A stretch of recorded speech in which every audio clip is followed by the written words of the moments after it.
Meus amigos, nossa saudação de alegria, os nossos cumprimentos de um bom dia para todos, esperando nossa manhã bastante luminosa para todos nós, diante da grandeza da codificação espírita. E aqui viemos para dar pequenas anotações sobre a atualidade e a grandeza da doutrina espírita, neste mês em que nos lembramos da desencarnação de Allan Kardec, ocorrida no dia 31 de março de 1869. E apesar de todo esse tempo já decorrido, a atualidade e a grandeza de Allan Kardec, do trabalho que fez, permanecem inalteráveis, graças à sua atualidade e grande propriedade de sua lucidez nas ponderações doutrinárias. E para isso, nós gostaríamos de falar sobre os tesouros da Revista Espírita. A Revista Espírita foi fundada por Allan Kardec em janeiro de 1858, no ano seguinte à publicação do Livro dos Espíritos. E esta publicação, a Revista Espírita, foi uma publicação que Kardec fez mês a mês em forma de fascículos, onde ele publicava o resultado de suas observações acerca das questões que envolviam os fenômenos produzidos pelos espíritos. Na Revista Espírita, Allan Kardec publicou cartas que recebia, algumas ofensivas, outras com perguntas, outras com elogios, com considerações doutrinárias.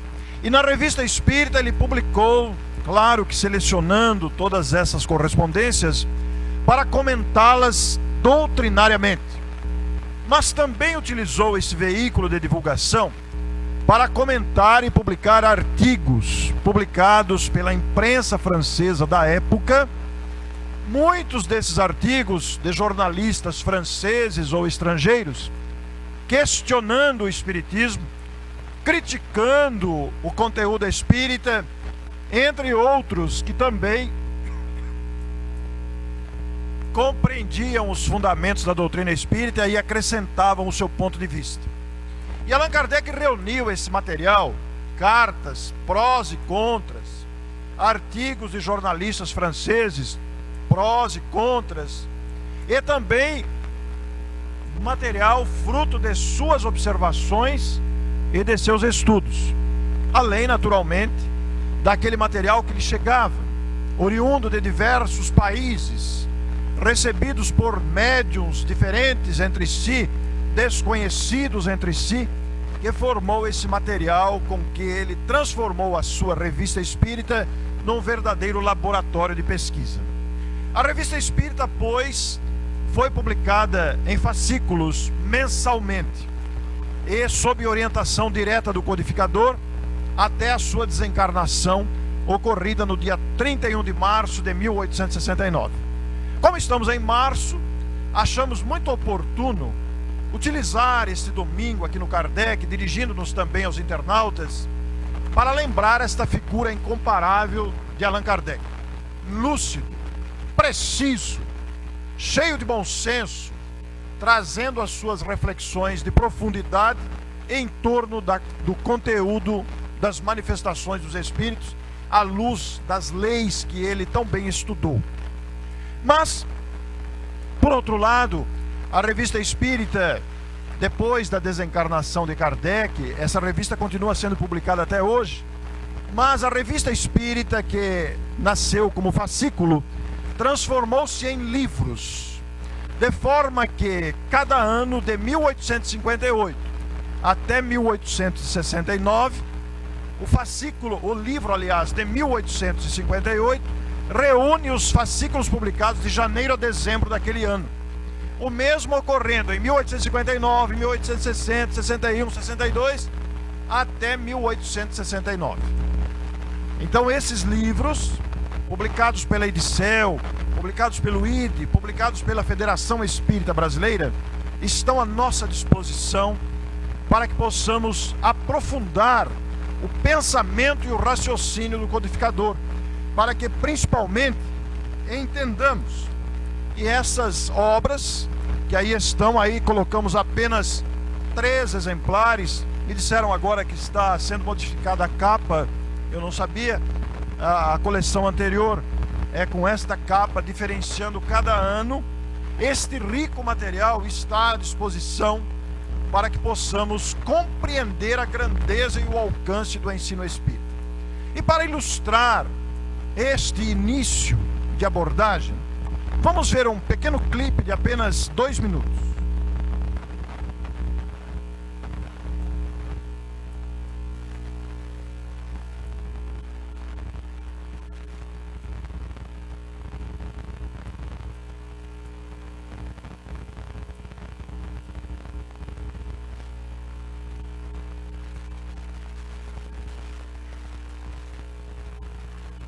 Agora no Almanaque, o tema é a Revista Espírita.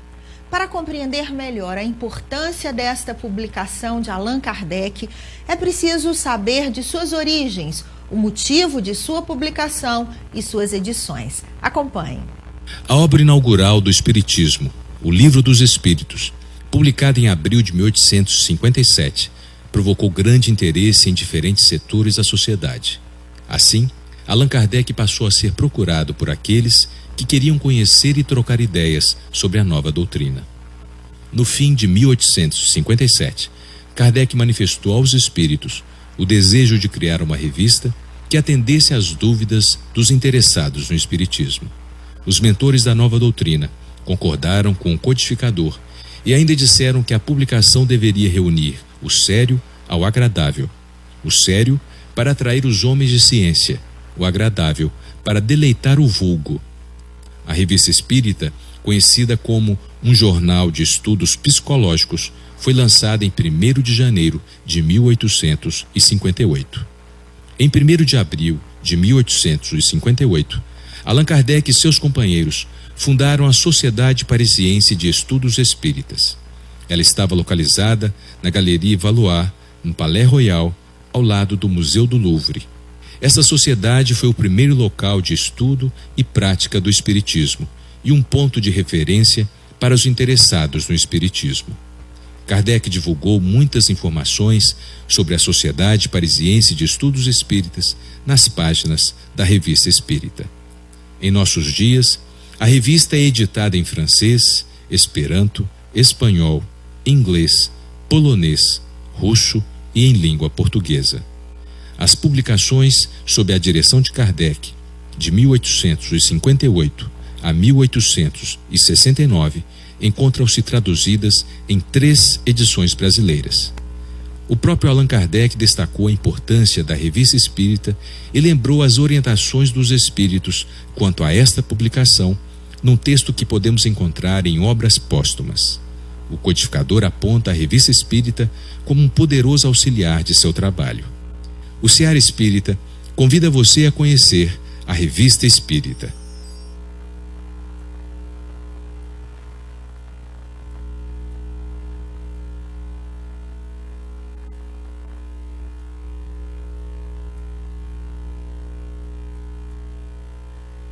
Desta forma, gostaríamos de oferecer aos companheiros de Campinas e aos internautas conectados nesse momento alguns tópicos sem maior profundidade, porque numa palestra de 1 hora não seria possível fazer isso, mas nós extraímos alguns tesourinhos, algumas sementes, alguns tópicos importantes desta notável publicação, ainda desconhecida dos próprios espíritas.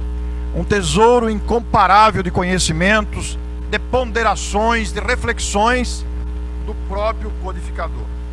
Vamos encontrar, por exemplo, na edição de 1864, todas as reuniões religiosas, qualquer que seja o culto a que pertençam, são fundadas sobre a comunhão do pensamento. A comunhão dos pensamentos é um detalhe essencial para lograrmos êxitos nas nossas atividades. Porque quando há pensamentos diversos, desorientados, olhando para direções diferentes, nós não alcançaremos aquilo que buscamos. Daí a importância de buscarmos esse sentido. Esta paz, essa harmonia que sentimos aqui é resultado da comunhão de pensamentos, porque todos viemos aqui com o mesmo objetivo: estudar o Espiritismo. Todos buscamos no ambiente da casa os eflúvios salutares trazidos e formados pelos Espíritos e pelas nossas próprias vibrações pessoais, no interesse e na busca do melhor, para que possamos retirar do ambiente e do próprio conhecimento espírita a harmonia que buscamos para a nossa vida. Como se fosse, esse desenho demonstra bem uma reunião, é uma reunião mediúnica, onde os encarnados estão reunidos e os espíritos estão promovendo o socorro a entidades desencarnadas. Isso aqui não necessariamente precisa ser uma reunião espírita. Onde há comunhão de pensamentos, o desejo do bem, há o trabalho dos espíritos no socorro aos necessitados. Se pegarmos ao contrário, uma reunião de câmaras municipais, por exemplo, onde há debates controversos, onde há pontos de vista totalmente divergentes, causados pelos interesses de vária origem, nós não teremos essa comunhão de pensamentos que provoca harmonia e ao mesmo tempo proporciona socorro. Mas vejamos uma informação cabível perfeitamente na atualidade do país, nesta convulsão social que estamos vivendo, nesta profunda crise moral que o país está mergulhado, esperando que todos nós tenhamos uma postura de confiança em Deus e de civilidade. Mas vejam, embora a observação se refira a grupos espíritas, porque Allan Kardec está se dirigindo aos grupos espíritas de sua época, todavia, vejam como esta informação é perfeitamente cabível para outras situações, inclusive a situação atual que estamos vivendo no Brasil. Uma reunião não pode ser estável, nem séria, se não houver simpatia entre aqueles que a compõem. E não pode haver simpatia entre pessoas que têm ideias divergentes e que fazem uma oposição surda.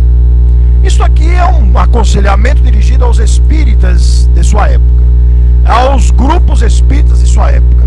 Mas o que estamos vendo na atualidade política do país é exatamente isto: pessoas com divergências de pontos de vistas, encarceradas nesta ausência de similitude, nesta ausência de semelhança dos ideais.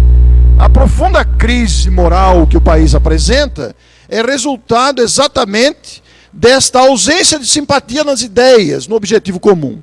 Infelizmente, estamos buscando, ao invés do bem da pátria, estamos buscando como coletividade as legendas e os partidos. Enquanto que, como brasileiros, como seres humanos, como criaturas que devem desenraizar do coração o egoísmo e viver a fraternidade, deveríamos antes buscar os interesses da coletividade, da nação. O apego a ideias, pessoas e partidos configura-se num egoísmo, porque temos que pensar na coletividade e não ficarmos presos em particularidades. Porque quem traga pensamentos de ódio, de inveja, de ciúme, de orgulho, de egoísmo, de animosidade, de cupidez, de falsidade, de hipocrisia, de murmuração, malevolência, numa palavra, pensamentos colhidos das más paixões, espalha em torno de si eflúvios fluídicos que reagem sobre o que o cercam. Revista Espírita de 1867. Kardec se dirige, pondera, reflete sobre os grupos espíritas de seu tempo. Todavia, essas observações concernentes aos seres humanos cabem, inclusive, numa família. Quando nos deixamos contaminar pelo ódio, pela inveja, pelo rancor, criamos em torno de nós uma atmosfera deletéria. Criamos em torno de nós uma atmosfera que causa desprazer, que causa inquietação, que causa aflição. Daí a importância de nos renovarmos interiormente, como propõe a doutrina espírita, para criarmos aquele ambiente que buscamos de paz e harmonia. É como uma situação dessa, a inquietação, a aflição abre campo mental para a influência deletéria de outras criaturas que se encontram em perturbação. Porque, afinal de contas, ao contrário, na mesma assembleia, em que cada um só trouxe sentimentos de bondade, caridade, humildade, devotamento desinteressado, benevolência e amor ao próximo, o ar é ímpar de emanações salutares em meio às quais sente viver mais à vontade. São pensamentos expressos por Allan Kardec. Na mediunidade, trazendo agora para outro campo de atuação, ninguém poderá tornar-se bom médium se não conseguir despojar-se dos vícios que degradam a humanidade.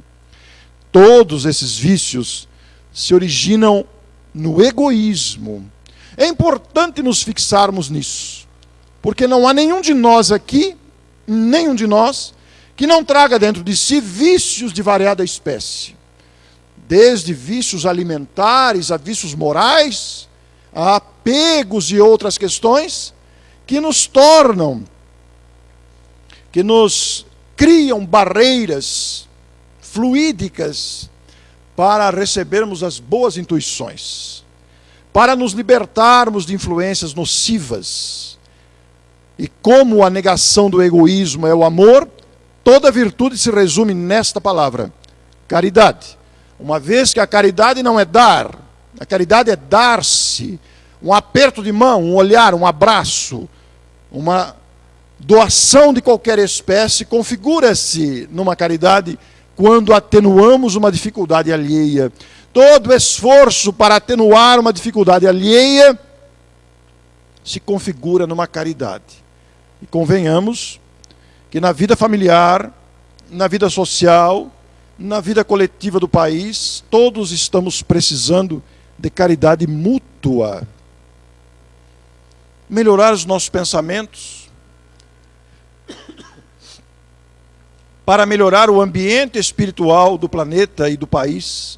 Então a caridade, todo homem pode tornar-se médium, mas a questão não é ser médium, é ser bom médium. Não é médium bom, o que é muito diferente, o que depende das qualidades morais. É muito interessante pensar isso, está na Revista Espírita de 1863. Como vocês podem ver, cada item desse destacado é material suficiente para estudos e debates e exemplificações inesgotáveis.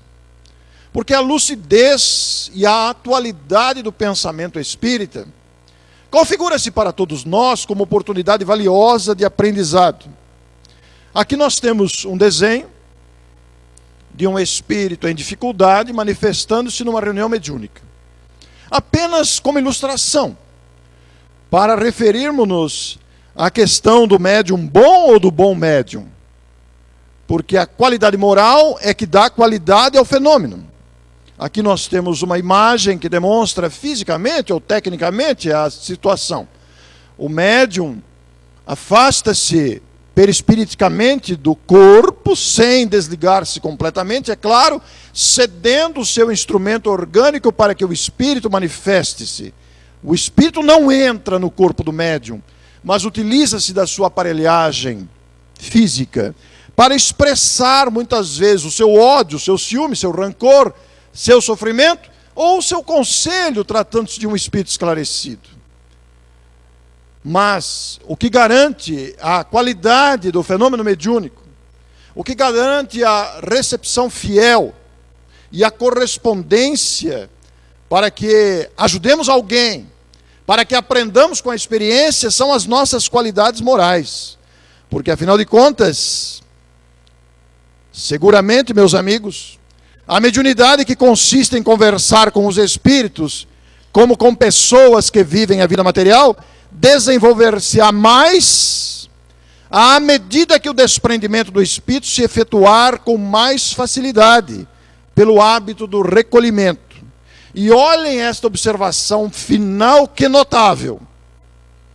Quanto mais avançados moralmente forem os espíritos encarnados, maior será a facilidade de comunicação. Ora, esta última frase quanto mais avançados moralmente forem os espíritos encarnados, que afinal de contas somos todos nós, que estamos ainda utilizando um corpo de carne, maior será a facilidade de comunicações, facilidade para receber intuições, facilidade para as orientações que podem vir. Esse é um detalhe fundamental, daí a importância de buscarmos esse progresso moral. Porque afinal de contas, o Espiritismo, esta doutrina luz, que se apresenta com a lucidez e grandeza do seu pensamento em favor da humanidade, organizada pelo codificador, que não a inventou, seus princípios e bases não são inventados, não são fruto da imaginação, mas são leis observadas, estudadas e organizadas pela codificação. O Espiritismo tende para a regeneração da humanidade. Este é um fato adquirido. Ora, esta regeneração não podendo se operar senão pelo progresso moral, falamos tanto em regeneração, precisamos imensamente do progresso moral para isso, a começar naturalmente de nós mesmos, no esforço continuado para a alegria de viver, a coragem diante das adversidades, a iniciativa do dever, a esperança que deve nortear as nossas ações e o nosso comportamento, para que sejamos instrumentos de paz e esperança onde estivermos, da resignação ativa, da tolerância, da compreensão, do amor ao bem, da fé, são valores morais. Ora, esta regeneração, não podendo senão operar-se pelo progresso moral, disso resulta que o seu objetivo essencial do Espiritismo, providencial, é a melhoria de cada um. Talvez esta observação de Allan Kardec na Revista Espírita de agosto de 1865 nos convide a uma reflexão de profundidade. E o que busco no Espiritismo? Com qual propósito faço palestras? Com qual propósito ouço palestras? Com qual propósito tomo passes? Com qual propósito estou lendo a literatura espírita? Com qual propósito me integrei às fileiras do Consolador? Com qual propósito aqui estou? Porque, afinal de contas, o objetivo do Espiritismo é a melhoria de cada um, a melhoria moral.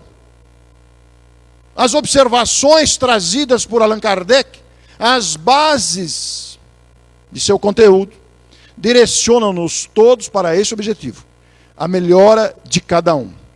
Para descontrair um pouco, peço licença para vocês para mostrar um outro clipe, que talvez muitos de vocês conheçam, mas ele cabe perfeitamente no objetivo dessa observação. Perdoe-me porque o clipe tem uma palavra vulgar, não é uma palavra, não é um palavrão, mas é uma palavra vulgar, apenas uma. Mas eu peço perdão para vocês para exibir, porque vale a pena ser visto no seu contexto geral. Vejam isto.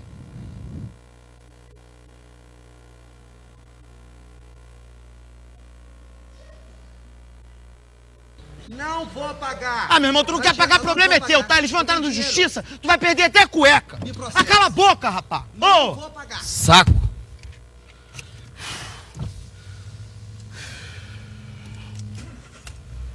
Casa. Calculando rota. Vamos lá, ô. Destino inválido. Casa, GPS burro, eu quero ir pra casa. Jefferson, tem certeza? Hã?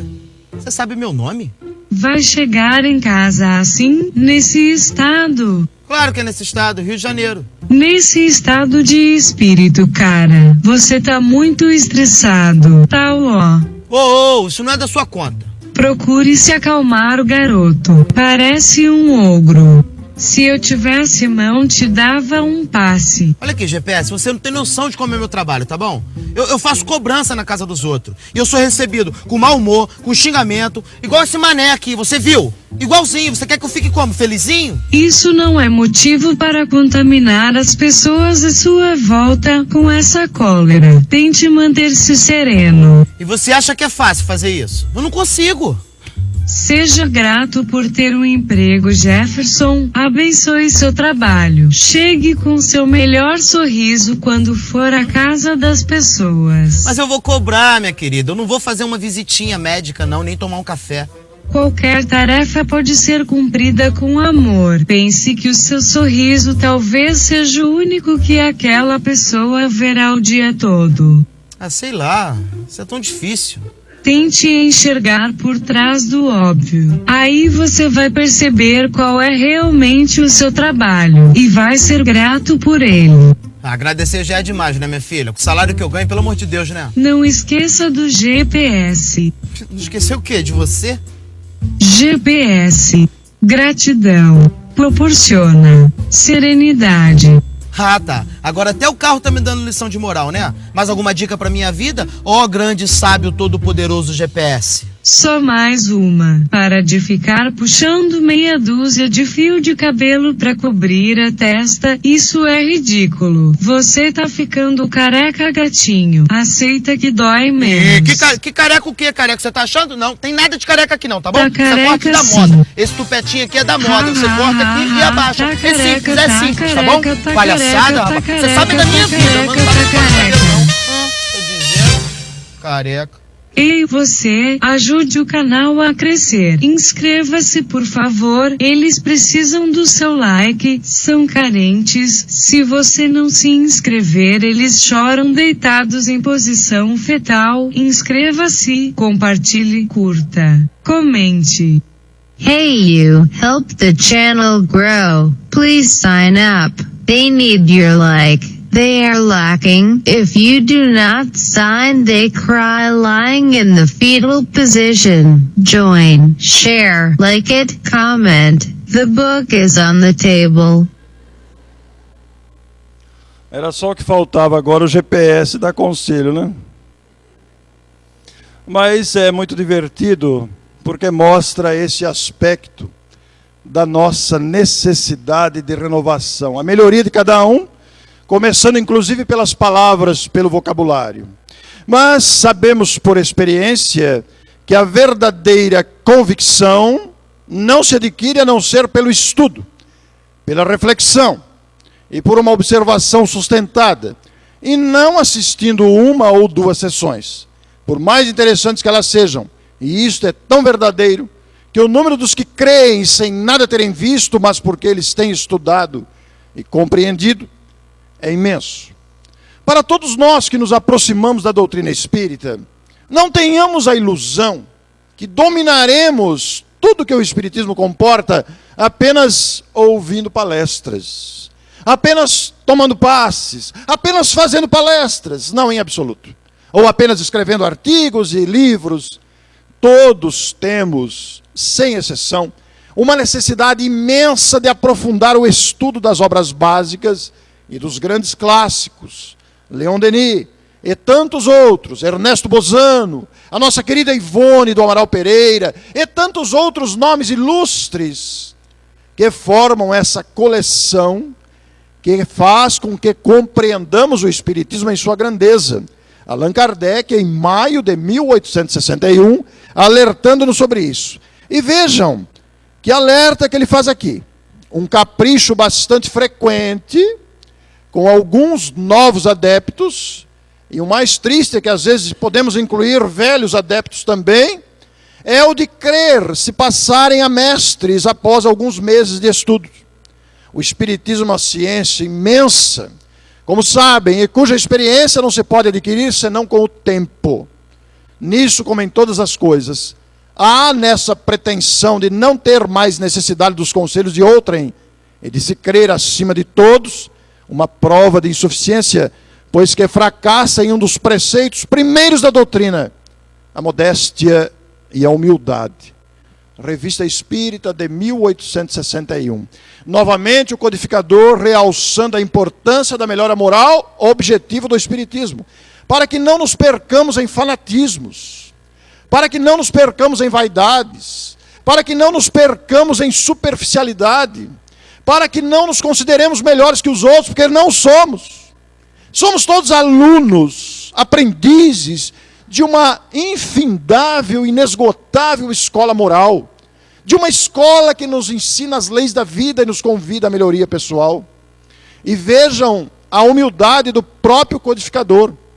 Deus me guarde de ter a presunção de me crer o único capaz, ou o mais capaz que um outro, ou o único encarregado de cumprir os desígnios da providência. Não. Este pensamento está longe de mim. Neste grande movimento renovador tenho a minha parte de atuação. E isso cabe para todos nós. Todos nós temos uma parte a cumprir, um compromisso trazido no planejamento reencarnatório. Isso acontece com todos, não só na área religiosa, na área científica, profissional, familiar, social, em todas as áreas. Todos trazemos compromisso, mas podemos nos perder pelas seduções de toda ordem, pela sedução da vaidade, pela sedução do poder, pela sedução do dinheiro, pela sedução do apego, pela sedução do sexo, pela seduções. Longe de mim, diz o codificador. Não, esse pensamento está longe de mim. Neste grande movimento renovador tenho a minha parte de atuação. Não falo senão daquilo que me concerne, mas o que posso afirmar sem vã fanfarrice é que no que me incumbe, nem a coragem, nem a perseverança me faltarão. Olha aí duas virtudes que precisamos incluir em nós, e que não é tão difícil. Coragem. Coragem. É preciso ter coragem de dizer sim na hora certa, de dizer não no momento que é preciso. A coragem de continuar, a coragem de assumir, a coragem de comprometer-se, a coragem de dar a cara para bater muitas vezes, a coragem de reafirmar o bem, mas também a perseverança. Quantos de nós não desistimos ao primeiro obstáculo? Quantos de nós não desistimos por causa de pequenas dificuldades? Ora, a coragem e a perseverança são duas grandes virtudes que todos nós podemos incorporar em nós mesmos a partir de já. É verdade que sentiremos dificuldade em alguns momentos, mas a perseverança nos ajuda a prosseguir. Por outro lado, o Espiritismo, tendo por objetivo a melhoria dos homens, não vem em absoluto buscar os que são perfeitos, mas aqueles que se esforçam por se transformar, colocando em prática os ensinos dos Espíritos. Sejamos esses, aqueles que se esforçam. Não temos títulos nenhum de nobreza, somos criaturas ainda cambaleantes. Caímos com as nossas imperfeições, desconjuntamos os joelhos, tropeçamos, batemos a cara, mas não desistamos do esforço. Revista Espírita de 1865. Porque a força do Espiritismo não reside na opinião de um homem, nem de um espírito. Claro que não. Um espírito pode dar uma opinião, pode dar um conselho, mas é preciso que esta opinião, esse conselho, seja analisado pelos critérios do bom senso, pela universalidade do ensino dos Espíritos, pela lógica. Ela está na universalidade do ensino dado pelos últimos, os Espíritos. Kardec dedicou um capítulo, um item, um subtítulo específico em O Evangelho segundo o Espiritismo, a universalidade do ensino dos Espíritos. Quero recomendar a vocês com muita ênfase reler esse subtítulo do Evangelho.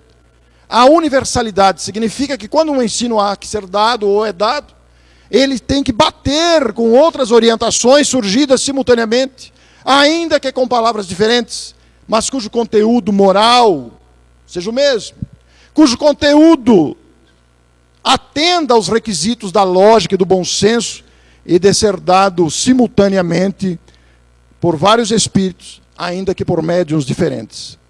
Porque nós, considerando o movimento espírita, muitas vezes nos perdemos por causa da opinião isolada de um médium, que pode estar equivocado.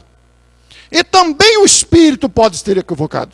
O fato de vir dos espíritos não garante veracidade, porque os espíritos também guardam consigo as imperfeições que nos são próprias. Os espíritos somos nós. O fato de desencarnar não muda a nossa natureza. Somos nós mesmos, ainda em procura de aperfeiçoamento. o controle universal como sufrágio universal, decidirá no porvir as questões litigiosas. Revista Espírita de 1864. A doutrina espírita muda inteiramente a maneira de encarar o porvir. A vida futura não é mais uma hipótese, mas uma realidade. O estado das almas após a morte não é mais um sistema, mas o resultado de observação. Revista Espírita de 1865. As condições dos espíritos no mundo espiritual. Como é que ficam? Onde vão? Por quem são recebidos? O que fazem os espíritos? E um grande flagelo social é o suicídio, que coloca as criaturas humanas desencarnadas pelo suicídio numa situação de muita aflição, de muita angústia. E um grupo da capital paulista lançou uma cartilha para incentivar os centros espíritas e os espíritas a lutarem pela vida. Vamos ver esse pequeno clipe.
Iniciativa do Gás, Grupo de Auxílio aos Espíritos em Sofrimento, com a colaboração da ID Editora, eu apresento a vocês a cartilha Suicídio, uma epidemia silenciosa, que tem o apoio da Federação Espírita Brasileira, da Aliança Espírita Evangélica, da USE e da AME Brasil.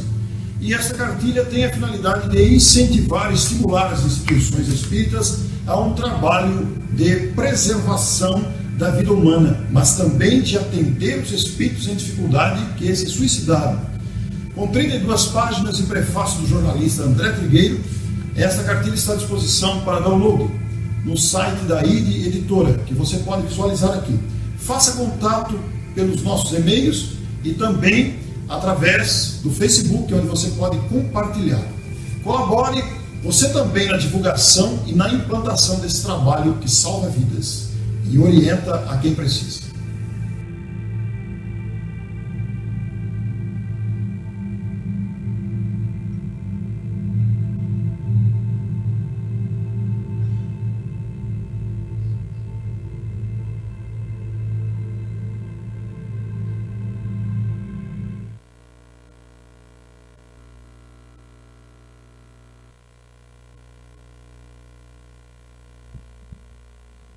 Isso tudo porque a doutrina espírita exatamente muda inteiramente a maneira de encarar o porvir. São os próprios espíritos que vêm dar testemunho e trazer o depoimento de sua situação no plano espiritual, após a morte. Aqueles que se suicidaram, os rebeldes, os vingativos, os homicidas, etc. Mas também aqueles que fizeram o bem, aqueles que se empenharam na própria renovação. Por isso, a grandeza do Espiritismo nos faz enxergar todo esse conteúdo que está à nossa disposição. A partir das obras básicas, e principalmente também com a Revista Espírita, destaque nesta manhã, onde extraímos pequeninos trechos, insignificantes pela grandeza da Revista Espírita, por tudo que ela contém, mas apresentados a título de instigar o público espírita a pesquisar a Revista Espírita, porque ela se trata de um grande conteúdo, como se for um tesouro à nossa disposição. Mas todo este conteúdo da doutrina espírita apresenta ainda um aspecto que não pode ser esquecido: o seu caráter consolador. Apesar de toda a lógica de suas explicações, através de todo o estímulo ao conhecimento, através de todo o estímulo à melhora moral, o Espiritismo também tem um aspecto consolador, para que não nos entreguemos à tristeza, para que não nos deixemos abater pelas provações, para que permaneçamos sempre de cabeça em pé. E eu fui buscar em obras póstumas um trecho importante desse aspecto todo que estamos considerando na sua visão geral. Diz o codificador: os males da humanidade, já pensou quanta coisa cabe nessa expressão, os males da humanidade? Provém da imperfeição dos homens. Pelos seus vícios, eles se prejudicam uns aos outros. Enquanto forem viciosos, serão infelizes. Porque a luta dos interesses gerará constantes misérias. Olha a atualidade dessa expressão para o momento do país. A luta dos interesses gerará constantes misérias.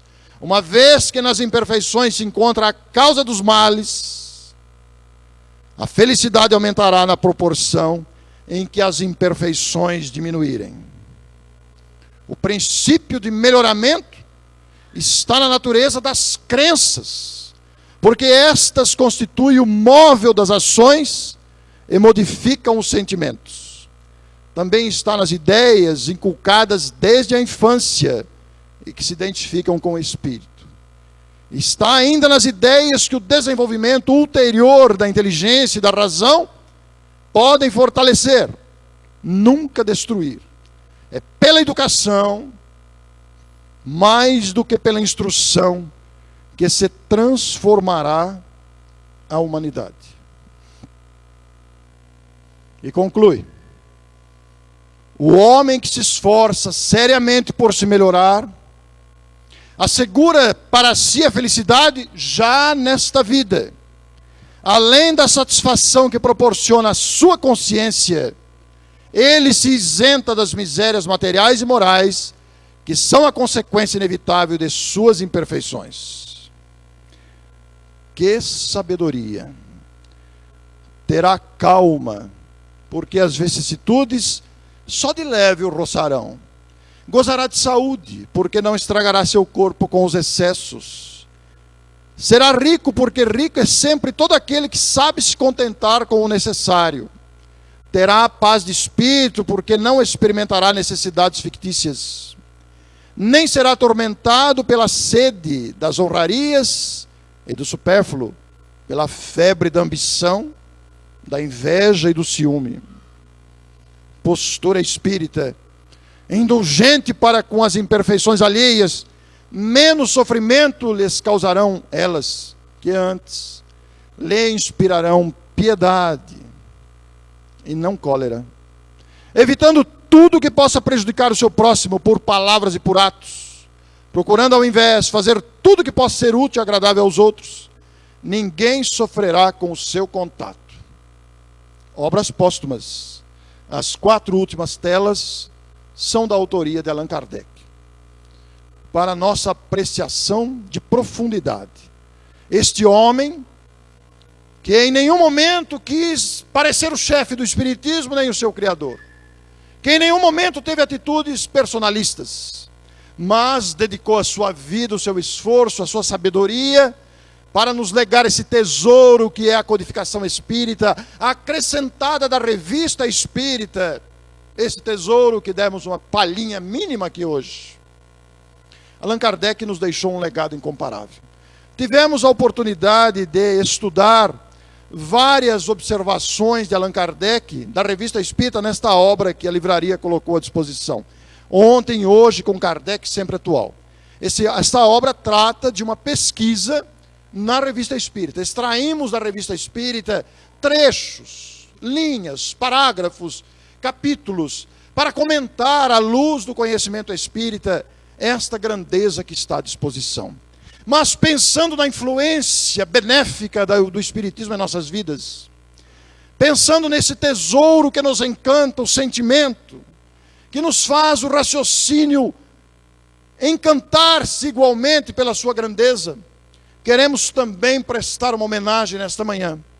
Da mesma forma que prestamos uma homenagem a Allan Kardec, relembrando o seu 31 de março de 1869, após cumprir a sua tarefa, retorna ao plano espiritual. Mas queremos nos lembrar também de Francisco Cândido Xavier, que no próximo 2 de abril é a data em que comemoramos o seu nascimento. E para pensar na grandeza desse autêntico modelo de homem de bem, vamos nos emocionar com esse depoimento. O depoimento é da mãe daquele personagem do filme As Mães de Xavier, que perdeu uma criança que caiu da garupa da bicicleta. Os que puderem e não viram ainda, peguem para ver Mães de Chico Xavier. Mas vamos ver o depoimento da mãe verdadeira, não da atriz, naturalmente, que interpretou a mãe.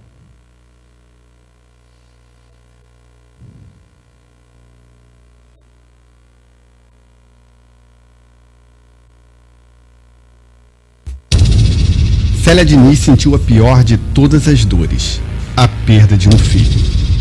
Mal superou a cota de sofrimento que a vida parecia lhe reservar, enfrentaria o segundo golpe, a morte de outra filha. Mais uma vez, se apegou ao espiritismo para dar sentido a tantas lágrimas. Hoje, ela é vice-presidente do Centro Espírita Luiz Gonzaga, em Pedro Leopoldo, o primeiro que Chico Xavier ajudou a fundar, em 1927. Nesta entrevista, Célia conta como se pode vencer tamanha tragédia e ainda manter a alegria de viver.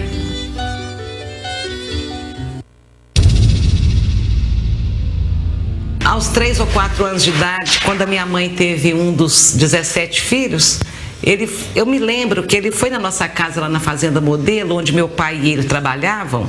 Ele foi levar um enxovalzinho de presente para minha mãe. E esse enxovalzinho exalava um perfume maravilhoso. Me chamou a atenção aquela presença tão meiga e tão diferente dos homens amigos do meu pai que visitavam minha mãe.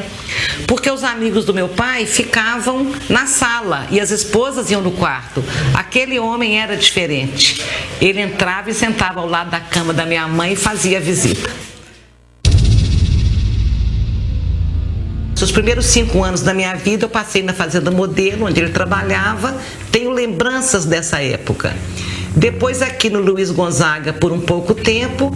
E quando o Chico foi embora de Pedro Leopoldo, eu tinha 8 anos. Mas a gente sempre ia a Uberaba e ele sempre voltava a Pedro Leopoldo. E quando meu pai desencarnou em 1979, a minha mãe, também amiga do Chico, foi a Uberaba para ver uma mensagem do meu pai. Aí acabava a reunião, minha mãe falava: e aí, Chico, Lico não veio não? Ah, teve aqui, falou que tinha muita gente, não quis dar mensagem, foi embora.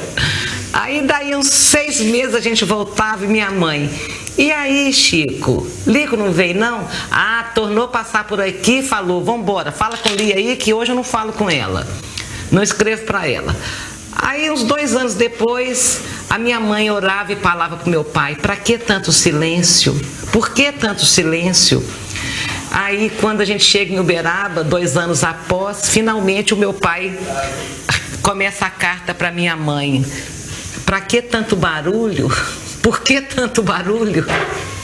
E o mais interessante é que a minha mãe acreditava tanto na imortalidade da alma, acreditava tanto na continuidade da vida, que ela comentou comigo, uns 2 meses após a partida do meu pai, ela comentou comigo assim: aposto que Lico tá lá com Josefa Perdigão, que era uma amiga linda que tinha desencarnado,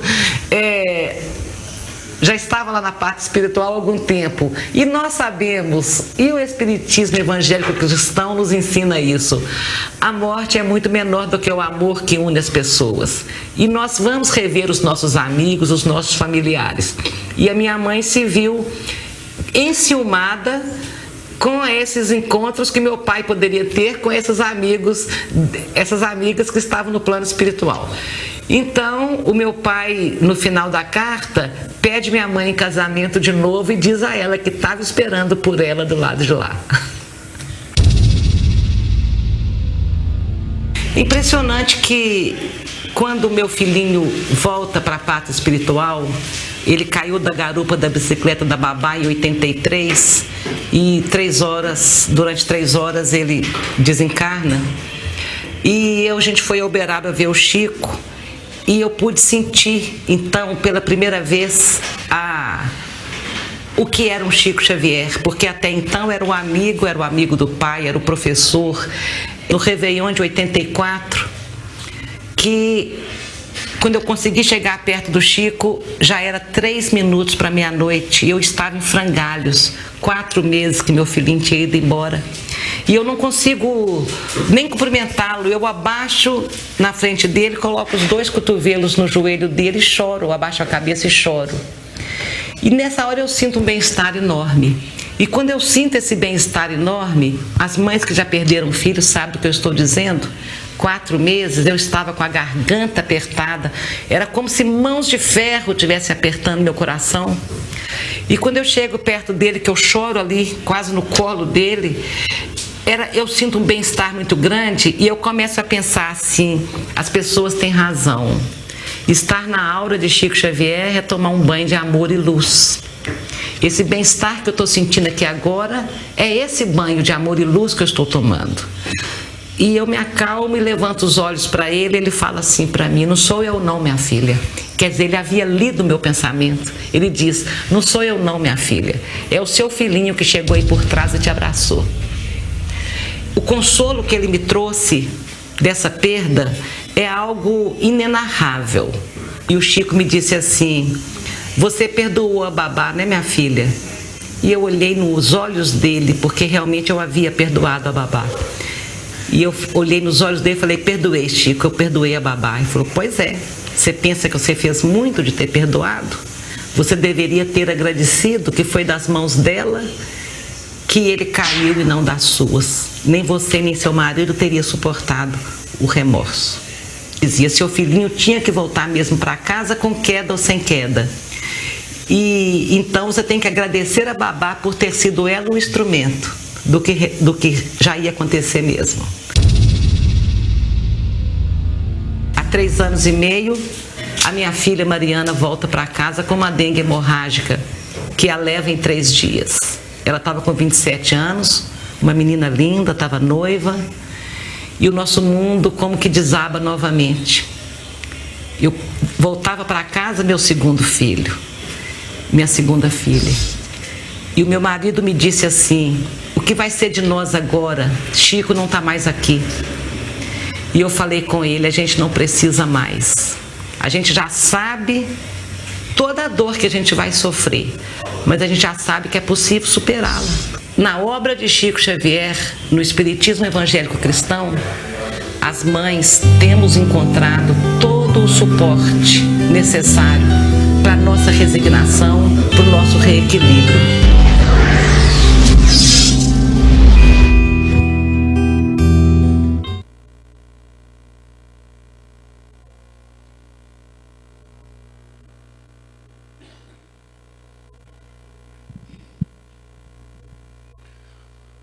Por estas razões todas, da grandeza da doutrina espírita, o Consolador prometido pelo Cristo, na grandeza didática de Allan Kardec, no exemplo de homem de bem, estampado na personalidade de Chico Xavier, no conteúdo intelectual inestimável do Espiritismo, na proposta moral da doutrina espírita, a nossa gratidão a Jesus de Nazaré, pela sua grandeza, pela sua presença, pelo seu amor a todos nós, pedindo-nos constantemente: amai-vos uns aos outros, sede perfeitos. O nosso Mestre nos pede que sejamos melhores. Nesses dias tumultuados do país, elevemos o pensamento a Jesus, o Mestre da humanidade, aquele que conduz as nossas vidas para não nos deixarmos abater, e mergulhemos o nosso intelecto, mergulhemos a nossa sensibilidade nas obras da codificação, na revista espírita, para descobrirmos um autêntico tesouro, o tesouro do conhecimento, o tesouro das experiências, o tesouro do legado que Allan Kardec deixou para todos nós. O nosso pensamento de gratidão a Hippolyte Léon Denisard Rivaio. Para nós, aqueles que aqui permanecemos, continuando nossa caminhada de aprendizado, o nosso convite para que vocês prossigam, confiando, amando, prossigamos. Todos estamos incluídos nesse convite de continuidade. Deus nos abençoe. Muito obrigado.